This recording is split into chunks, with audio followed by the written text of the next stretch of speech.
तो चलिए आज का सबसे पहला क्वेश्चन आपके सामने है। बहुत ही फ्रेश और कमाल ताज़ा एपिसोड है आज का, और सभी को गुड मॉर्निंग।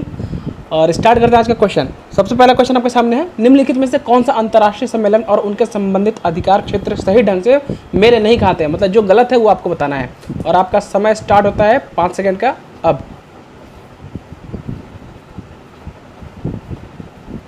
चलिए टाइम आप है, एक एक करके हम लोग आंसर देखेंगे। सबसे पहला देख लो, दिया हुआ मॉन्ट्रियल प्रोटोकॉल जो कि ग्लोबल वार्मिंग से संबंधित है। ये पॉइंट गलत है, पहला ही पॉइंट गलत है। कैसे? ये जो मॉन्ट्रियल प्रोटोकॉल है ओजोन लेयर कंजर्वेशन से संबंधित है। तो नोट करना है आपको, ओजोन लेयर कंजर्वेशन से संबंधित है। ठीक है, देखो मैं यहाँ पे जो भी क्वेश्चन बनाऊंगा 30 क्वेश्चन तो एमसीक्यू है यहाँ पे, लेकिन साथ में जो मैं आपको एक्स्ट्रा फैक्ट्स बताता हूँ वो आप काउंट करके देख लेना। 100 एमसीक्यू टोटल बनते हैं यहाँ पे, जो एक्स्ट्रा फैक्ट आपको बताऊंगा। ठीक है, और अगर आपको इस वीडियो का पीडीएफ चाहिए, बाकी सारे एग्जाम की तैयारी करना चाहते हैं, तो सबसे पहले व्हाट्सएप स्टडी ग्रुप ज्वाइन कर सकते हैं, या फिर टेलीग्राम चैनल ज्वाइन करने का लिंक आपको नीचे डिस्क्रिप्शन में मिल जाएगा। उस पर क्लिक करके आप टेलीग्राम चैनल भी ज्वाइन कर सकते हैं, जहाँ पे आपको पीडीएफ मिलता है। ठीक है, तो चलो एक एक पॉइंट करके देखेंगे। तो ये क्या है? ओजोन लेयर कंजर्वेशन से संबंधित है मॉन्ट्रियल प्रोटोकॉल। तो पहला ही पॉइंट गलत, right answer option number A हो जाएगा। बाकी के ऑप्शन अगर हम लोग देख लेते हैं कि क्योटो प्रोटोकॉल क्या है, तो जीएचजी द्वारा ग्लोबल वार्मिंग को कम करने के लिए बनाया गया, बहुत ही सही है। और यूएनएफसीसीसी ग्रीन हाउस गैस की सांद्रता को स्थिर करने के लिए बनाया गया है। और रॉटरडैम कन्वेंशन जो है खतरनाक रसायन है एक तरह का। ठीक है, तो ये चारों पॉइंट सही है, एक पॉइंट ऑप्शन नंबर ए गलत हो जाएगा। और यही पूछा था कि कॉल मेल नहीं खाते हैं। आगे बढ़ेंगे, फटाफट सारे क्वेश्चन लेंगे, सभी को नीचे कमेंट करके अपना अपना आंसर बताना है। क्वेश्चन की तरफ बढ़ेंगे, टाइम वेस्ट नहीं करना है। क्वेश्चन नंबर 2 क्या है? क्वेश्चन ध्यान से देखना। क्वेश्चन दिया हुआ कि निम्नलिखित में से कौन कौन से मिलकर विश्व बैंक का गठन करते हैं। वर्ल्ड बैंक के बारे में दिया गया है। 5 सेकेंड आपके स्टार्ट हो गए। चलिए, तो इसका आंसर मैं बताऊंगा, सबका कमेंट आना चाहिए 5 सेकंड के अंदर अंदर, इससे ज़्यादा टाइम आपको एग्जाम्स में भी नहीं मिलेगा। चलो, तो सबसे पहले हम लोग देख लेते हैं निम्नलिखित में कौन कौन से मिलकर विश्व बैंक का गठन करते हैं। तो देखो, अंतर्राष्ट्रीय पुनर्निर्माण और विकास बैंक ये आता है विश्व बैंक में। ठीक है, फिर अंतर्राष्ट्रीय वित्त निगम भी आता है, तो ये भी सही है। और कौन सा आता है? अंतर्राष्ट्रीय विकास संघ। ये 3 बैंक आते हैं, ये 3 चीज़ आते हैं जो कि विश्व बैंक का, वर्ल्ड बैंक का गठन करते हैं। ये मतलब ऑप्शन नंबर ए राइट हो जाएगा, 1, 2 और 3। ठीक है, अब जहाँ आ गया है वर्ल्ड बैंक का बात, तो वर्ल्ड बैंक का एक क्वेश्चन इंपॉर्टेंट है, आपको कमेंट करके बताना है कि इसका हेडक्वार्टर, ठीक है, और इसकी स्थापना कब की गई थी। इसका हेडक्वार्टर क्या है और इसकी स्थापना कब की थी, आपको नीचे कमेंट करके बताना है फटाफट। आगे बढ़ेंगे। चलो, आगे बढ़ने से पहले आप सबसे रिक्वेस्ट है, इस वीडियो को जितना हो सके लाइक जरूर कर दिया करो। 150 प्लस का टारगेट रखता हूँ मैं लाइक का। इस लाइक को आप लोग पूरा कर दो। पिछले वीडियो पे बस 103 लाइक तक 24 घंटे के अंदर आपने किया था, 103 लाइक तक, बस 150 लाइक तक पहुंचा दो आप। और इस वीडियो को जितना हो सके शेयर जरूर करो अपने दोस्तों के साथ, ताकि मुझे भी अच्छा लगे। आगे बढ़ते हैं, क्वेश्चन नंबर 3 क्या है? क्वेश्चन दिया गया है, भ्रष्टाचार धारणा सूचकांक यानी करप्शन परसेप्शन इंडेक्स सीपीआई किसके द्वारा प्रकाशित किया जाता है। आपके टाइम शुरू होता है अब।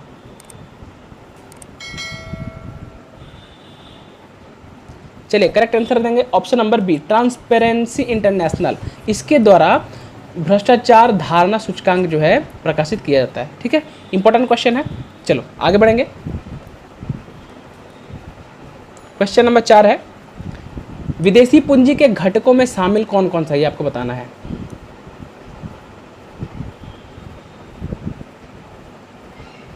चलिए, राइट आंसर हो जाएगा ऑप्शन नंबर डी, 1, 2 और 3, अनुदान और ऋण, विदेशी व्यावसायिक ऋण और प्रत्यक्ष विदेशी निवेश। ये जो है सही हो जाएगा, यानी ऑल। ठीक है, चलो आगे बढ़ते हैं।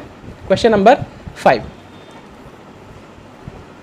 क्या है? क्वेश्चन, भारत में गरीबी रेखा का अनुमान लगाने के लिए निम्नलिखित में से किस पद्धति का उपयोग किया जाता है। इंपॉर्टेंट क्वेश्चन है, बहुत बार मैंने कराया हुआ है।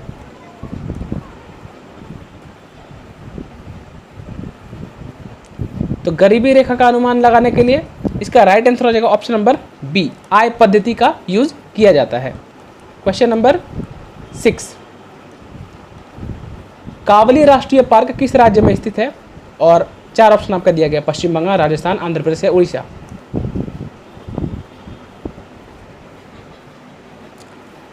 चलिए time up. Right answer option number C, Andhra Pradesh में स्थित है कावली राष्ट्रीय पार्क।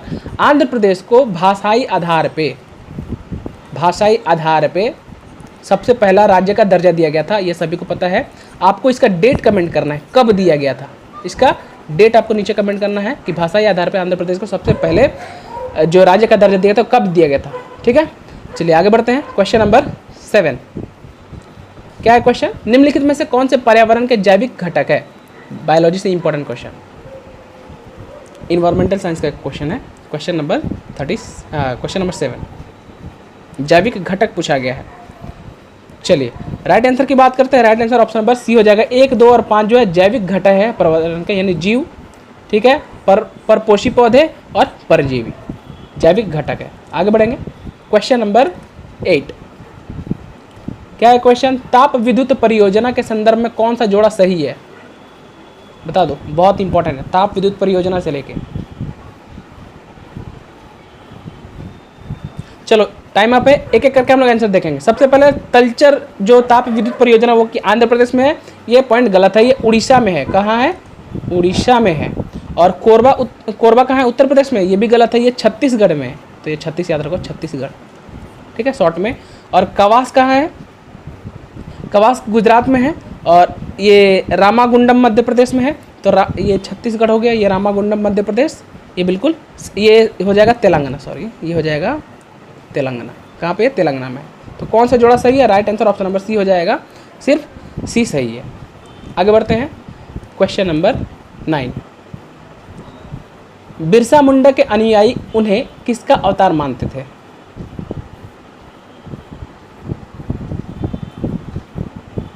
टाइम आप।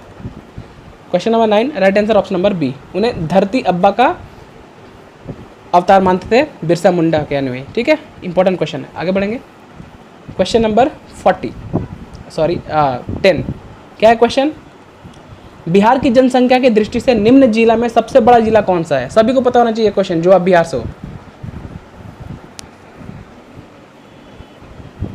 क्षेत्र जनसंख्या की दृष्टि से, टाइम आप। Right answer option number C हो जाएगा। पटना जो है जनसंख्या की दृष्टि से निम्न जिला में सबसे बड़ा जिला है। ठीक है, बहुत इंपॉर्टेंट क्वेश्चन है।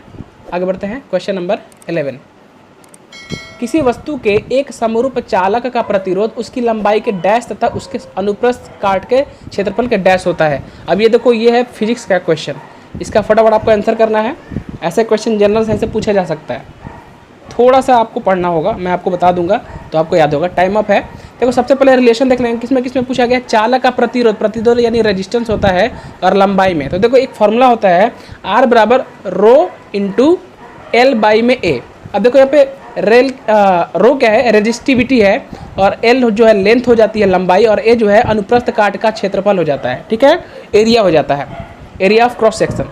तो यहाँ पे देखो क्या पूछा गया है, उसकी लंबाई का, ये जो प्रतिरोध है लंबाई का क्या है, एकदम देखो ऊपर ऊपर यानी समानुपात है। तो R प्रोपोर्शनल समानुपात, तो यानी क्या हो जाएगा, यहाँ पे देखो कुत्ते भौंकने लगे, यहाँ पे काफ़ी हल्ला हो रहा है। तो यहाँ पे देखो अनुक्रम हो जाएगा, लंबाई के अनुक्रम, यहाँ पे हो जाएगा अनुक्रम, और एरिया जो नीचे में है यानी प्रोपोर्शनल नहीं है, उल्टा है, तो व्युत्क्रम। तो अनुक्रम व्युत्क्रम दोनों में किस में है, ऑप्शन नंबर ए में हो जाएगा। ठीक है, तो राइट आंसर हो जाएगा इसका ऑप्शन नंबर ए। क्लियर है, ये फॉर्मूला आपको याद रखना पड़ेगा। आगे बढ़ते हैं। क्वेश्चन नंबर 12 असंगत का चयन करना है, मतलब कौन सा मिलान सही नहीं है वो आपको बताना है, जो गलत है वो आपको बताना है।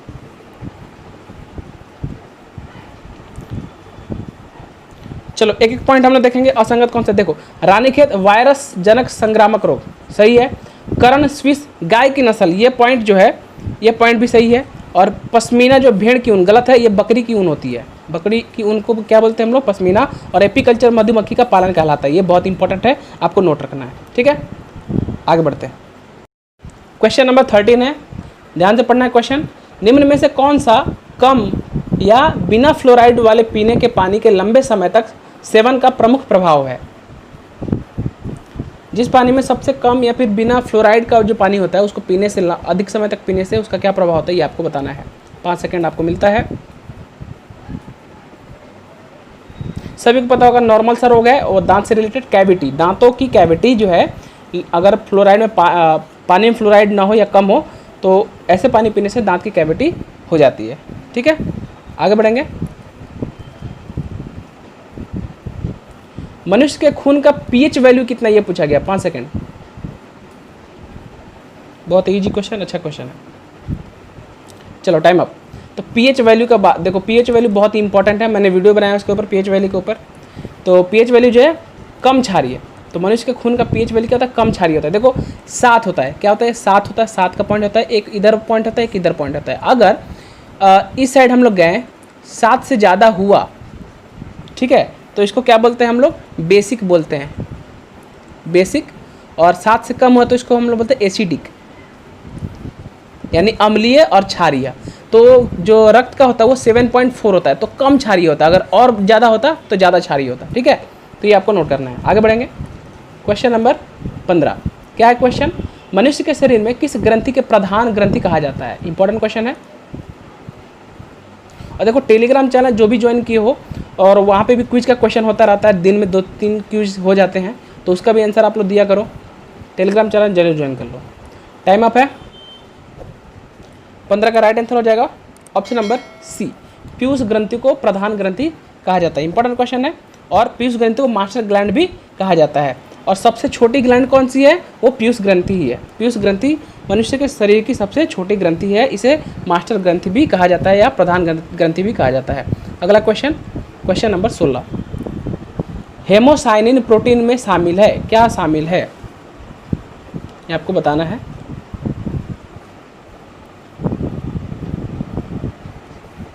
Time up. Right answer option number B, तांबे के 2 परमाणु हेमोसाइनिन प्रोटीन में शामिल होते हैं। श्वेत प्रकाश से जब प्रिज्म से होकर गुजरता है तो जो वर्ण सबसे अधिक विचलित होता है वह है, देखो कल के वीडियो मैंने बताया था, इसका आंसर आपको बताना है फटाफट। फिजिक्स से इंपॉर्टेंट क्वेश्चन है, ऑप्टिक्स से। चलो राइट आंसर हो जाएगा ऑप्शन नंबर बी, बैंगनी। देखो एक क्या होता है, ये प्रिज्म है, ये क्या है, सपोज करो ये प्रिज्म है, और यहाँ से वाइट रे जाती है, वाइट लाइट जाती है। तो क्या होता है, यहाँ पे 7 रंगों में इसका विक्षेपण होता है। कितना होगा, 4 होगा, 5, 6 और ये 7, इसी को बोलते हैं विबग्योर, मैंने कल ही बताया हुआ था, ठीक है।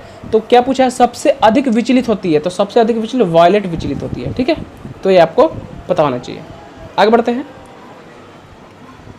और सबसे कम अगर पूछ दे तो रेड, कल बताया था मैंने, सबसे कम विचलित रेड होती है। क्वेश्चन नंबर 18, 100 वाट का बिजली का बल्ब यदि 10 घंटे जले तो बिजली का खर्च कितना होगा, ऐसा क्वेश्चन पूछा जा सकता है। 5 सेकंड आपको मिलता है।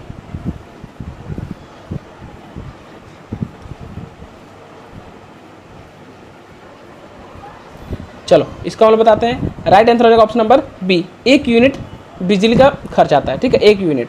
अब उसके ऊपर डिपेंड करता है, 9 रुपये यूनिट है, 8 रुपये यूनिट है, उसके हिसाब से आपका बिल आता है। सपोर्ट करो, इसका देखो फॉर्मूला है कि वाट इंटू घंटा, वाट इंटू घंटा को अगर हम लोग 1000 से डिवाइड कर देंगे तो ये यूनिट आती है, क्या आती है, यूनिट आती है कि कितना यूनिट का बिल आया है। तो यहाँ पे वाट कितना दिया, 100 वाट का बल्ब है, कितने घंटे तक जल रहा है, 10 घंटे तक जल रहा है, उसको 1000 से डिवाइड कर देंगे तो कितना, 1 आएगा। तो यानी 1 यूनिट आपका बिल उठेगा, उसके हिसाब से आपका बिल आता है। आगे बढ़ेंगे, क्वेश्चन नंबर 19, सेक्रेटिन क्या है ये आपको बताना है।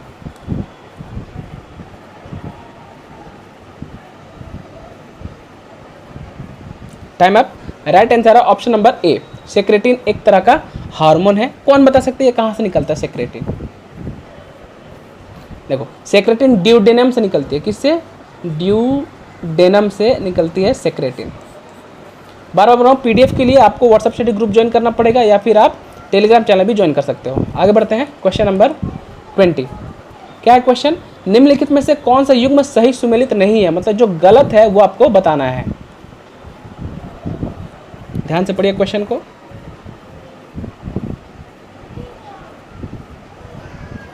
Time up. राइट आंसर हो जाएगा ऑप्शन नंबर ए, सैक्रिन जो है कार्बोहाइड्रेट, ये दिया गया है, ये गलत है, ये कार्बनिक यौगिक है। सैक्रिन कार्बोहाइड्रेट नहीं है, ये कार्बनिक यौगिक है, कार्बनिक का कंपाउंड जिसे बोलते हैं, ठीक है। बाकी पॉइंट देख लेते हैं। एड्रेनल क्या है, हार्मोन है, सभी को पता। थायमिन विटामिन है और कैरोटीन प्रोटीन है, ये आपको पता होना चाहिए। आगे बढ़ेंगे, क्वेश्चन नंबर 21, निम्नलिखित में से किस मंदिर को विदर्भ के खजुराहो के रूप में भी जाना जाता है। बहुत बहुत शानदार क्वेश्चन हिस्ट्री का।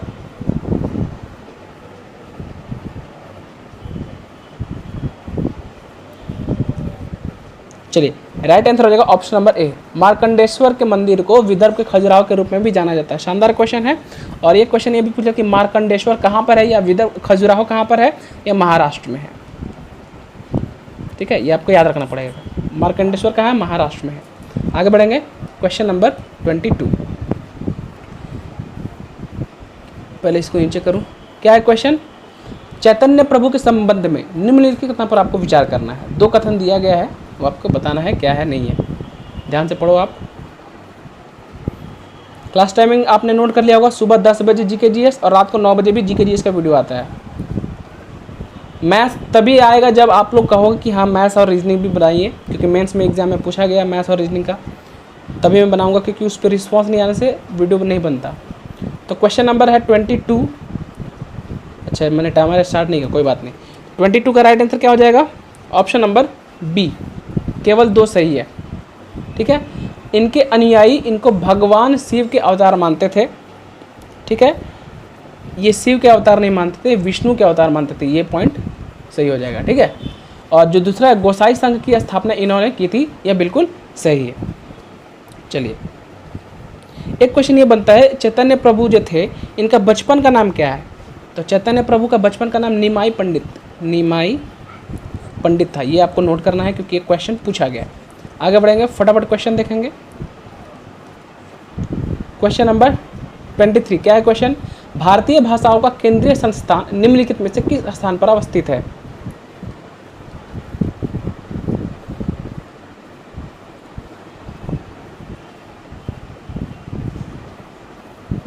राइट आंसर हो जाएगा ऑप्शन नंबर बी, मैसूर में स्थित है। ठीक है, क्वेश्चन नंबर 24। मनका उत्पादन का सर्वाधिक महत्वपूर्ण उद्योग सिंधु सभ्यता में कौन सा स्थल था?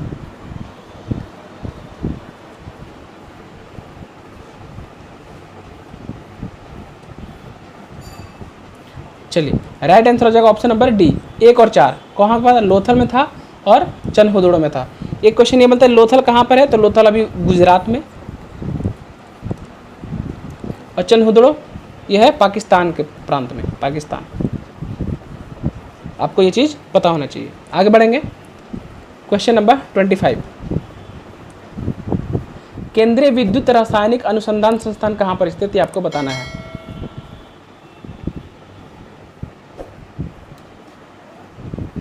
Correct answer option number B, Karaikudi में स्थित है केंद्रीय विद्युत रासायनिक अनुसंधान केंद्र।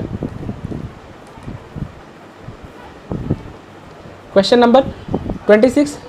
कवि कालिदास डैश के राज कवि थे? बहुत बहुत इंपॉर्टेंट क्वेश्चन।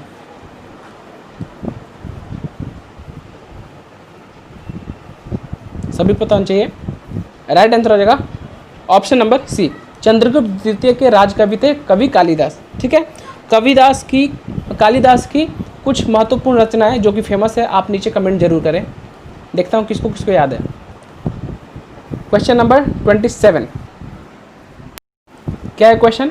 चार्ल्स मैडकॉफ और महाराजा रणजीत सिंह के बीच अमृतसर की संधि कब हुई थी? आपको बताना है। यानी अमृतसर की संधि कब हुई थी? चलिए, एक एक पॉइंट हम लोग देखेंगे ध्यान से, और नोट जरूर करते रहना, एक्स्ट्रा फैक्ट जितना बताऊंगा। इसका पहले राइट आंसर देखते हैं। Right answer option number D हो जाएगा। 25 अप्रैल सन 1819 को अमृतसर की संधि किसके किसके बीच? चार्ल्स मैडकॉफ और महाराजा रणजीत सिंह के बीच में हुई थी।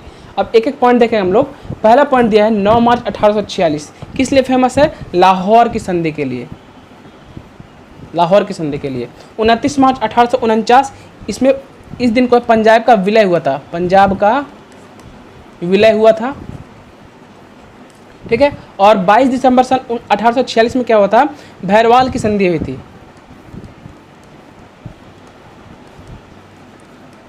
तो ये चारों पॉइंट आपको इंपॉर्टेंट है, याद रखना है। और अभी मैंने बता दिया 25 अप्रैल 1809 को क्या हुआ था। ठीक है, चलो नोट करते रहना है। आगे बढ़ेंगे, क्वेश्चन नंबर 28। वीडियो को लास्ट तक जरूर देखना, क्योंकि लास्ट में मैं क्विज का भी क्वेश्चन रखा हूँ, और क्विज का आंसर आप सबको नीचे कमेंट करके देना है। इससे पता चलता है कि आप क्विज के लिए कैसा पढ़ रहे हो। क्या क्वेश्चन? पहले क्वेश्चन देखते हैं कि बृहद कथा मंजरी के लेखक कौन थे?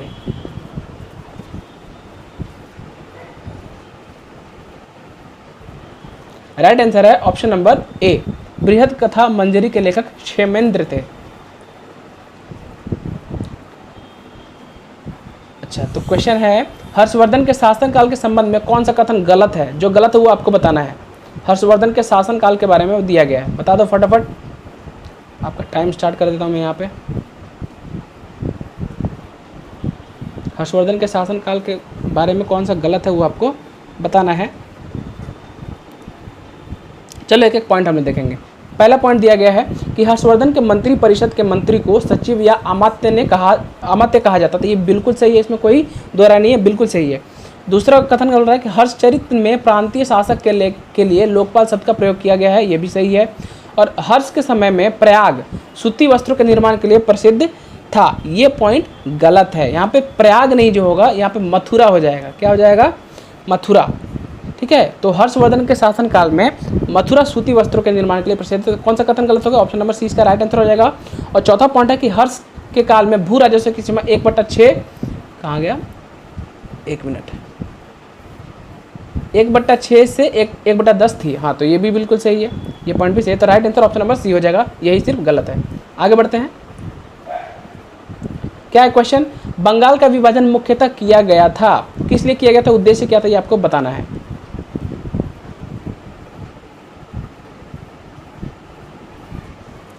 Time up. राइट आंसर है ऑप्शन नंबर सी, बंगाली राष्ट्रवाद की वृद्धि को दुर्बल करने के लिए बंगाल का विभाजन किया गया था।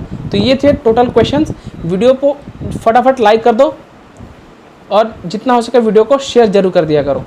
और कल मैंने क्विज का क्वेश्चन पूछा कि ईयर्स और पिलग्रिमेज के रचनाकार कौन है, तो ये है डॉक्टर राजा रमन। मैंने बोला था कि आप लोग को डिटेल में आंसर देना है, तो राजा रमन के बारे में कुछ और डिटेल आप लोग दे सकते थे, जैसे इनका जन्म कब हुआ, कहाँ हुआ, ठीक है, इनकी और कोई प्रसिद्ध कृति कौन थी, वो आप कमेंट कर सकते थे, तो मैं आपका नाम यहाँ पे दिखा देता, बट किसी ने नहीं किया इसलिए मैंने नाम नहीं दिखाया हुआ है। ठीक है, तो चलिए आज के क्विज के क्वेश्चन के लिए आप लोग रेडी हो जाइए। तो अगला क्विज का क्वेश्चन है आज का कि खजुराहो के विश्व प्रसिद्ध मंदिरों का निर्माण किसने करवाया था, इसका आंसर आपको बताना है। और 4 ऑप्शन दिया गया है, ये आज का क्विज का क्वेश्चन है। तो ये था आज का पूरा MCQ। आई होप आप लोग को वीडियो पसंद आया। फटाफट वीडियो को लाइक कर दो, 1 सेकंड लगेगा, हाथ बढ़ा के ऊपर लाइक कर दो। और 150 लाइक का टारगेट है, प्लीज़ पूरा कर दीजिए इसे। और इस वीडियो को जितना हो सके शेयर कर दो अपने दोस्तों के साथ। और व्हाट्सअप स्टडी ग्रुप जरूर ज्वाइन करिए, एग्जाम करीब आ गया है और बहुत ही अच्छे नोट्स है आपके लिए बनाया गया है। तो व्हाट्सअप स्टडी ग्रुप पे आपको प्रोवाइड कराया जाएगा। और टेलीग्राम चैनल भी ज्वाइन कर सकते हैं, क्योंकि टेलीग्राम चैनल में PDF मिलता है, साथ ही साथ बहुत सारे क्विज के क्वेश्चन भी कराया जाता है वहाँ पे। चलिए मिलते हैं अगले वीडियो में। Thank you for watching this video.